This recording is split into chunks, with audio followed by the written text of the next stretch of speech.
السلام عليكم ورحمة الله وبركاته من داخل جامع عمرو بن العاص بمصر القديمة بالقاهرة. الوصول للمكان اللي احنا فيه سهل جدا، تركب اي حاجة من السيدة عيشة وتيجي لهنا علشان نكمل مع بعض الجزء الثاني من تاريخ وعمارة جامع عمرو بن العاص. قلنا ان هو اتبنى في سنة 21 هجري 642 ميلادي على قطعة أرض مساحتها 25 في 15 متر، وبعد كده ابتدت تحصل له الزيادات في عصر الولاة، وكان أهم الزيادات دي وخاتمتها اللي حصلت في العصر العباسي على ايد عبد الله بن طاهر والي الخليفه المأمون على مصر، بالتحديد في سنه 212 هجري 826 ميلادي. عبد الله بن طاهر زود مساحه الجامع لاضعافها للمساحه اللي احنا شايفينها عليه النهارده، اللي هي 112 متر ونص في 120 متر ونص. الابعاد دي هي عمرها اكتر من 1200 سنه، لكن السؤال هنا بقى، هل مواد البناء من الرخام والاخشاب والطوب والحجاره هل دي اصيله من عمر الجامع؟ الإجابة بالقطع لأ، كل ده تجديدات، مش متبقي من عمر الجامع والبناء الأصل له إلا قطعة الأرض اللي اتبنى عليها. ليه؟ لأن الجامع اتعرض للحريق في أواخر العصر الفاطمي لما الوزير شاور ولع في مدينة الفسطاط. طب وشاور ولع في الفسطاط ليه؟ لأنه كان خايف إن الصليبيين يدخلوا مصر وياخدوا الفسطاط ويتنعموا بيها. فجه في سنة 564 هجري 1168 ميلادي استخدم 10,000 مشعل و20,000 قارورة نفط، وفضلت النار مشتعلة في الفسطاط 54 يوم، وبالضرورة جامع عمرو بن العاص هيتحرق مع المدينة. وفضل محروق لغاية ما جه صلاح الدين الأيوبي ورممه وبيضه ودهنه وبلطه وافتتحوا للصلاة. لكن من التاريخ ده نقدر نقول إن العمارة القديمة للجامع انتهت تماما، وكل اللي هيجي بعد كده تجديدات.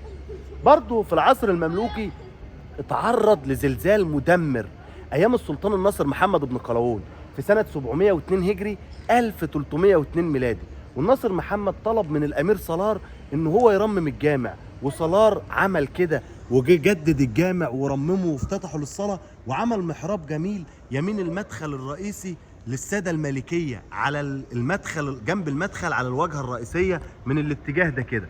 برضو اتجدد ايام مراد بيك في العصر الحديث.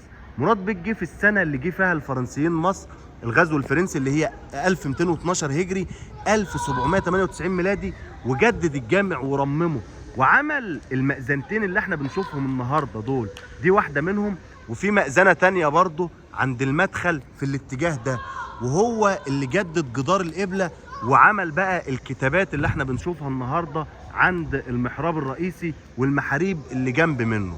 كان بيحصل اهداءات للجامع من الحكام زي الخليفه الحاكم بامر الله، جه في سنه 403 هجري 1012 ميلادي اهدى الجامع تنور من الفضه، تنور اللي هي زي نجفه كبيره كده، بس كان حجمها ضخم جدا ما عرفوش يدخلوها الجامع، فاضطروا ان هم يجوا على المدخل الرئيسي الباب ويكسروه ويوسعوا حواليه علشان يدخلوا التنور، وبعد كده ردوا الباب لمكانه.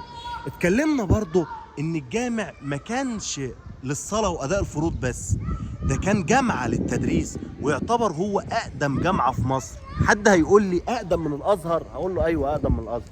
هو الأزهر الفاطميين افتتحوه في سنة 361 هجري 972 ميلادي. جامع عمرو بن العاص بنقول من 21 هجري، يعني من قبل الازهر ب 340 سنه التدريس كان بيتم هنا. نعرف لما الامام الشافعي جه مصر في سنه 199 هجري كان بيقعد هنا، قعد في مصر 5 سنين، قعد في جامع عمرو بن العاص يدرس 5 سنين والطلبه حواليه، وتحولت مصر كلها للمذهب الشافعي في الوقت ده. برضه لما جه العز بن عبد السلام وكان الجامع الازهر في الوقت ده مقفول، جه كان بيدرس هنا. المؤرخين بيقولوا ان حلقات العلم اللي هي كانت بتبقى عند الاعمده هنا، كان كل شيخ يقعد عند عمود من الاعمده ويقول الدرس بتاعه للطلبه، وصلت في القرن الرابع الهجري القرن العاشر الميلادي لاكتر من 110 حلقه، وما كانتش كلها بس للذكور، ده كان في حلقات تدريس للاناث وللنساء، زي الحلقه اللي تزعمتها السيده ام الخير الحجازيه في سنة 415 هجري 1024 ميلادي، وكانت بتقعد هنا للوعظ والإرشاد، وكان بيقعد معاها النساء في الجامع ده. حاجة أخيرة هختم بيها هي علاقة الجامع بالجامع الأزهر. يعني الأزهر هو أشهر جامع عندنا هنا في مصر النهاردة، بس الازهر لما الفاطميين بنوه قلنا افتتحوه للصلاه في 361 هجري 972 ميلادي، هو كان جامع للشيعه يتخطب فيه خطبه شيعيه، وجامع لمدينه القاهره الفاطميه، ويتدرس فيه بعد كده المذهب الشيعي، وكان هو يعتبر اكبر واقدم جامعه للشيعه في العالم.